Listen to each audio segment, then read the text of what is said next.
I still remember that moment in the courtroom like it was yesterday. The judge announced his decision on child support, and I felt the air leave my lungs. $3,200 a month. That amount would leave me barely surviving after rent. But what really cut me to the core was catching that subtle smirk on Natalie's face. My ex-wife knew she had won not just the money but another battle in her campaign to push me out of our daughter Emma's life. I loved my little girl more than anything, but Natalie had always seen her as leverage, a chess piece to be played. In that moment, watching Natalie's satisfied expression, something changed inside me. Before I tell you how I turned this devastating setback into the greatest victory of my life, let me know where you're watching from in the comments, and subscribe if you've ever had to fight a system that seems stacked against you. I met Natalie during our junior year of college. She was studying education and I was finishing my marketing degree. We were that couple everyone thought would go the distance. After graduation, I landed a position at a marketing firm while Natalie taught at an elementary school. 3 years later, we were married in a beautiful ceremony surrounded by friends and family. Life seemed perfect. My career progressed faster than we expected.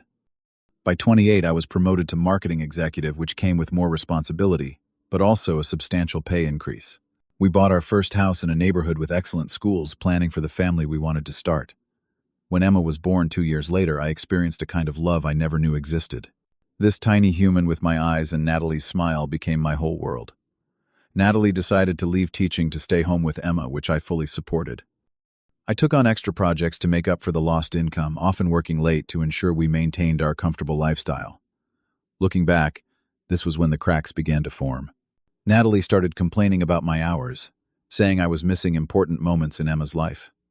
I tried to balance things better, turning down some opportunities and making it home for dinner most nights. But marketing is deadline-driven, and sometimes emergencies came up.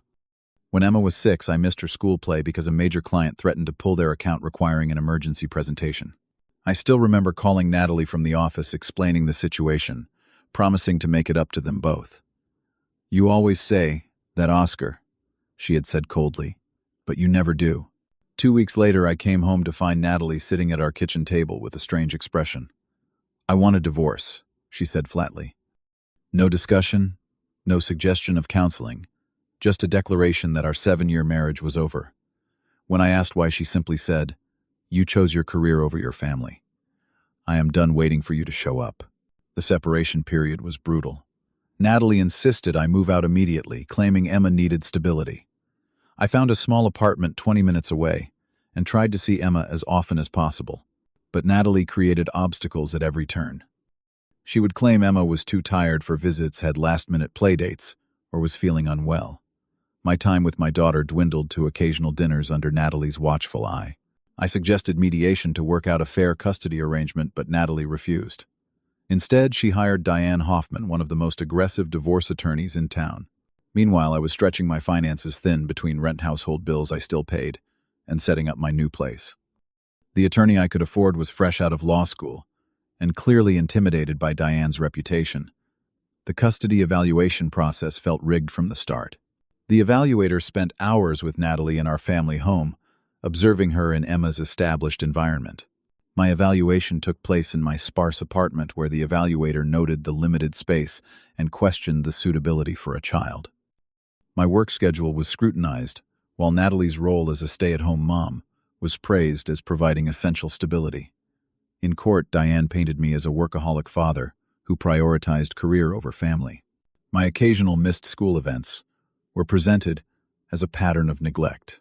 The fact that I had supported Natalie's decision to stay home, essentially sacrificing time with my daughter to provide financially, was twisted into evidence that I valued money over fatherhood. When the judge delivered his ruling, I could barely process the words. Natalie was awarded primary physical custody. I would get alternate weekends from Friday evening to Sunday evening, 1 dinner visit per week, and split holidays. Then came the financial verdict. Based on my executive salary, including a recent performance bonus, I was ordered to pay $3,200 monthly in child support. The amount was staggering. After taxes, rent, and basic living expenses, I would have almost nothing left. But it was Natalie's reaction that truly broke me. As the judge spoke, I glanced over and caught her small, triumphant smirk. In that subtle expression, I understood everything. This had never been about Emma's well-being. It was Natalie's revenge for my perceived neglect, a punishment disguised as justice. I drove home that day with tears streaming down my face, feeling like I had lost everything that mattered. The system designed to protect children had instead become a weapon that could potentially destroy my relationship with my daughter. I had no idea then that this devastating moment would eventually lead to the most important fight of my life. The months following the court decision were the darkest of my life. My apartment, already small, now felt like a prison. I gave Emma the only bedroom during her visits, making a bed for myself on the lumpy sofa. I put up princess decals and bought colorful bedding to make her feel at home, but the contrast between my place and the house she shared with Natalie was stark. Financial reality hit hard. After rent, utilities, groceries, and child support, I had less than $400 left each month. I canceled my gym membership, stopped eating out, and sold my car for a cheaper model with better gas mileage. Still, I was barely staying afloat. When unexpected expenses came up, like car repairs or work clothes, I relied on credit cards, watching my debt slowly climb. The emotional toll was even worse than the financial one. During the first few visits, Emma seemed confused and withdrawn. At 7 years old, she couldn't understand why her family had shattered. "Why can't you come home with us?" After dinner, she would ask, breaking my heart each time. Exchanges with Natalie were tense and cold. She would arrive late for drop-offs, but demand I return Emma precisely on time. She would send Emma with insufficient clothing for weekends, then complain about how I dressed our daughter. Every interaction felt like walking through a minefield. About 3 months after the divorce was finalized, I began noticing concerning patterns. Emma mentioned that she spent a lot of time with teenage babysitters while Natalie went out with friends. "Mommy says she deserves to have fun after being stuck with me all week," Emma told me once, not realizing how her innocent comment revealed Natalie's attitude. Through social media, I saw posts of Natalie at expensive restaurants and on weekend getaways when Emma was with me. She had begun a shopping spree of designer clothes and home renovations, all while I struggled to afford new school shoes for our daughter. It became increasingly clear that the child support intended to maintain Emma's quality of life was funding Natalie's upgraded lifestyle instead. The situation worsened when Emma mentioned Mommy's friend Paul, who had started sleeping over. Within 6 months of our divorce, Natalie had moved her boyfriend into our family home, exposing Emma to a new relationship before she had even processed her parents' separation. When I expressed concerns during a drop-off, Natalie became defensive. "My personal life is none of your business, Oscar. The court gave me primary custody, which means I decide what's best for Emma. If you keep causing problems, I'll have my lawyer reduce your visitation." That threat was my rock bottom. Driving home that night, I seriously considered giving up the fight. Maybe Emma would be better off with a clean break rather than being caught in our ongoing conflict. I called in sick to work the next day, unable to face colleagues while my personal life was imploding. That afternoon, my older brother Marcus showed up unannounced at my apartment, concerned after I had ignored his calls. Marcus had gone through a similar divorce battle 3 years earlier and immediately recognized my desperation. "You look like hell," he said bluntly, taking in my unwashed appearance and the disarray of my apartment. "I'm thinking of stepping back," I admitted. "Natalie has all the power. The more I fight, the more she threatens to keep Emma away." Marcus listened patiently, then said words that changed everything. "That's exactly what her type wants you to do. Disappear and just send checks. But Emma needs her father, Oscar. Not a visitor, not a weekend playmate, but her dad. And there are ways to fight this that you haven't tried yet." The next day, Marcus introduced me to Alan Reeves, a family law attorney specializing in fathers' rights. Unlike my previous lawyer, Alan had 20 years of experience and a reputation for helping fathers gain equal footing in a system that often favored mothers. Our first meeting was eye-opening. Alan reviewed my case and immediately identified multiple issues with the original proceedings.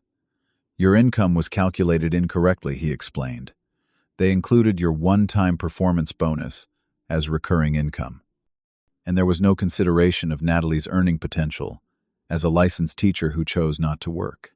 More importantly, Alan outlined strategies I hadn't considered. "The key is documentation," he emphasized. "Record every communication, every visitation, interference, every expense related to Emma. Keep a detailed parenting journal. We're going to build a case showing that equal parenting time is in Emma's best interest.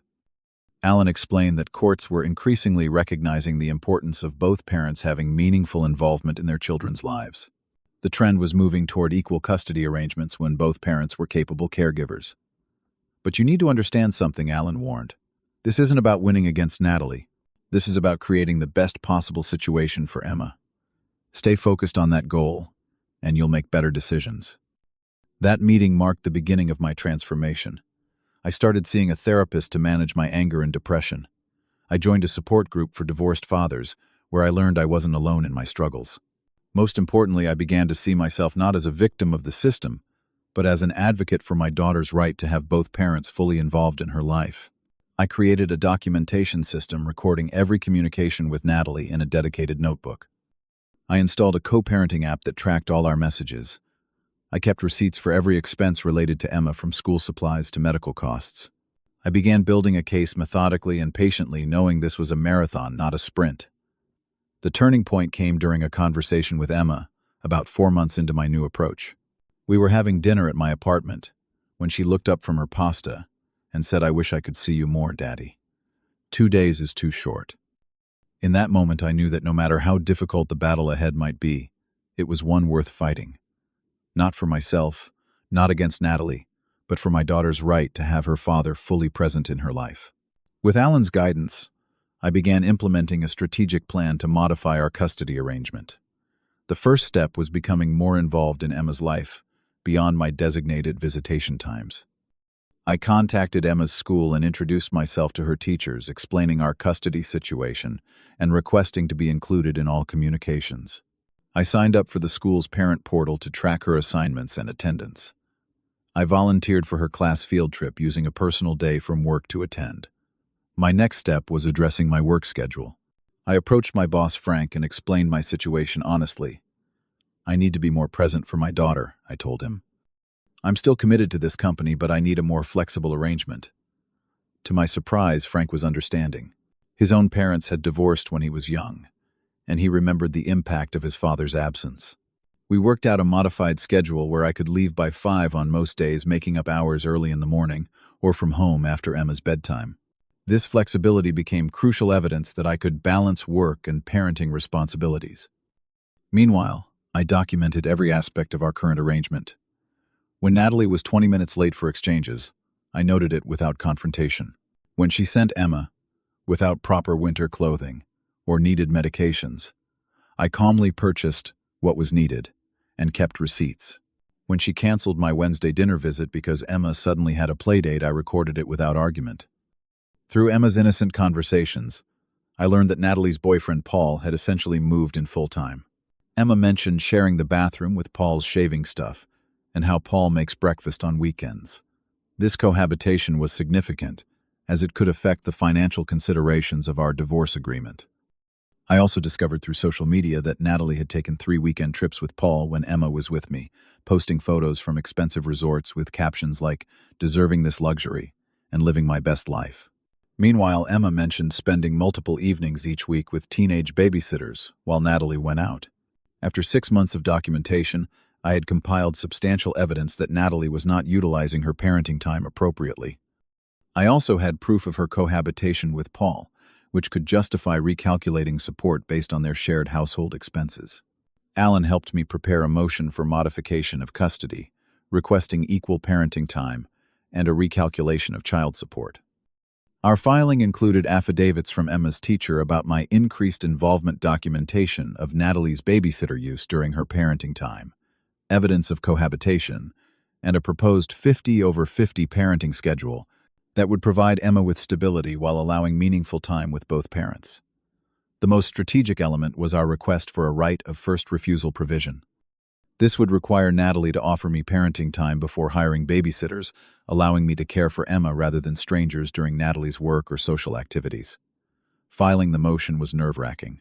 I knew Natalie would be furious, viewing any challenge to the status quo as a personal attack. Alan warned me that she might retaliate by restricting communication or making false allegations. He advised continuing my documentation and avoiding any confrontational interactions that could be used against me. As predicted, Natalie's response was hostile. She called me immediately after being served with papers accusing me of trying to steal her child and get out of paying support. I remained calm, referring her to Alan for all legal communications. This professional boundary frustrated her but protected me from saying something in anger that could damage my case. The weeks leading up to our court date were tense. Natalie began sending Emma with new clothes and toys during each visit, apparently trying to demonstrate that the support money was being used appropriately. She also became suddenly cooperative about exchanges and communication behavior that contrasted sharply with the previous months I had documented. Through it all, I maintained my focus on Emma's well-being. During my time with her, we established routines and traditions that strengthened our bond. We had Friday night pizza and movie nights, Saturday morning pancakes, and Sunday afternoon walks in the park. I helped with homework, attended her soccer games, and created a stable, loving environment during our time together. The night before court, Emma asked a question that reinforced my resolve. "Daddy," she said as I tucked her into bed, "why can't I stay with you more days? I miss you when I'm gone too long." I hugged her tightly, promising that I was doing everything possible to spend more time together. Whatever happened in court the next day, I knew I was fighting for something precious and right. The courtroom felt different this time. Instead of entering with dread, I walked in with purpose, armed with months of documentation and the quiet confidence that comes from thorough preparation. Natalie sat with her attorney, projecting an image of the perfect mother in a conservative dress and subtle makeup. She avoided eye contact, whispering occasionally to Diane. I noticed Paul was conspicuously absent, likely on Diane's advice, to downplay their relationship. Judge Martinez, who had presided over our original case, reviewed our motion carefully. Alan presented our evidence methodically, beginning with my improved work schedule and involvement in Emma's school activities. He submitted the documentation of Natalie's habitual lateness for exchanges and her extensive use of babysitters during her parenting time. Mr. Patterson has demonstrated extraordinary commitment to maintaining his relationship with his daughter, despite significant obstacles, Alan argued. He has created a stable, nurturing environment during his parenting time and has become increasingly involved in her education and activities. When Diane cross-examined me, she attempted to portray my documentation as obsessive and controlling. "Isn't it true that you're simply tracking these minor infractions to build a case against your ex-wife?" she asked. "I'm tracking patterns that affect my daughter's well-being," I responded calmly. "My concern is that Emma spends significant time with teenage babysitters when she could be with her father." The most impactful testimony came from Emma's second-grade teacher, Mrs. Landry, who confirmed my regular attendance at parent-teacher conferences and classroom events. "Mr. Patterson emails me weekly about Emma's progress and has volunteered for school activities," she stated. "His involvement has notably increased Emma's academic confidence." When Alan presented evidence of Natalie's cohabitation with Paul, including Emma's statements and social media posts confirming their shared living arrangement, Natalie's composure cracked. She whispered furiously to Diane, who requested a brief recess. After the break, Diane's approach shifted dramatically. Rather than fighting the cohabitation evidence, she argued that Paul's presence provided additional stability for Emma and that his financial contribution to the household was minimal and irrelevant to support calculations. Judge Martinez asked pointed questions about Natalie's use of babysitters and her decision not to return to teaching despite her qualifications. Her answers grew increasingly defensive, especially when asked why she hadn't offered me additional time with Emma instead of hiring sitters. After 3 hours of testimony and arguments, Judge Martinez called a 1-hour recess to review all evidence before making his decision. Those 60 minutes felt eternal, as I sat on a bench in the courthouse hallway, silently rehearsing how I would accept whatever outcome with dignity. When court reconvened, Judge Martinez delivered his ruling with measured words. "Having reviewed all evidence presented, I find that circumstances have substantially changed since the original custody determination. Mr. Dudd, Patterson has demonstrated consistent involvement in his daughter's life and has created appropriate accommodations for her care." He continued, "It is in the child's best interest to have meaningful relationships with both parents. Therefore, I am modifying the custody arrangement to equal parenting time, with exchanges occurring every Sunday and Wednesday." The judge also ordered the implementation of the right of first refusal provision, requiring each parent to offer the other additional time before using child care providers. Finally, he addressed the financial component. Regarding child support, I am ordering a recalculation based on the equal parenting time and updated financial information, including acknowledgement of the cohabitation in Miss Patterson's household. The final support calculation reduced my monthly payment from $3,200 to $750 with Natalie, now required to contribute to Emma's activities and healthcare costs proportionally. As the judge announced his decision, I caught Natalie's expression changing from confidence to disbelief. The smirk that had haunted me for months was replaced by shock as she realized the tables had turned. Yet in that moment I felt no satisfaction in her defeat. My victory wasn't about getting back at Natalie or paying less money. It was about winning back my role as Emma's father, not just every other weekend but every day. Outside the courtroom, Alan shook my hand firmly. "You did this," he said. "Your patience and focus on Emma's needs made the difference." As I drove home, the weight that had pressed on my chest for months finally lifted. I could now build the relationship with my daughter that we both deserved. The battle had been brutal, but the reward was immeasurable. The 6 months following the court's decision brought changes I could never have imagined. Emma thrived under our new arrangement, adapting quickly to the rhythm of alternating weeks with each parent. Her teachers noted improvements in her emotional stability and academic performance, confirming that equal time with both parents was indeed in her best interest. The transition wasn't without challenges. Natalie initially struggled with the reduced financial support and equal parenting responsibility. There were tense exchanges and passive-aggressive text messages. But gradually, something unexpected happened. As we both adjusted to our new roles, a tentative, cooperative relationship began to emerge. The turning point came when Emma developed strep throat during my week. Natalie came over to bring Emma's favorite blanket and stayed to help care for her. Watching her maternal instinct override our conflict reminded me that despite everything we shared one profound common interest, our daughter's well-being. We slowly developed workable communication about Emma's needs. Our conversations became less about winning and more about parenting. We created a shared online calendar for Emma's activities and medical appointments. We consulted each other on major decisions. It wasn't friendship, but it was functional co-parenting, which was all Emma needed from us. My relationship with Emma flourished with the additional time. I attended her soccer games and dance recitals. I helped with science projects and multiplication tables. We cooked dinner together and read stories before bed. The everyday moments that I had missed during the previous arrangement became the foundation of our stronger bond. Professionally, I found unexpected benefits from my more balanced life. My productivity during work hours increased with better focus. Frank noticed the improvement and offered me a lateral move to a department with more regular hours but equal career advancement opportunities. The flexibility allowed me to be fully present for both my career and my daughter.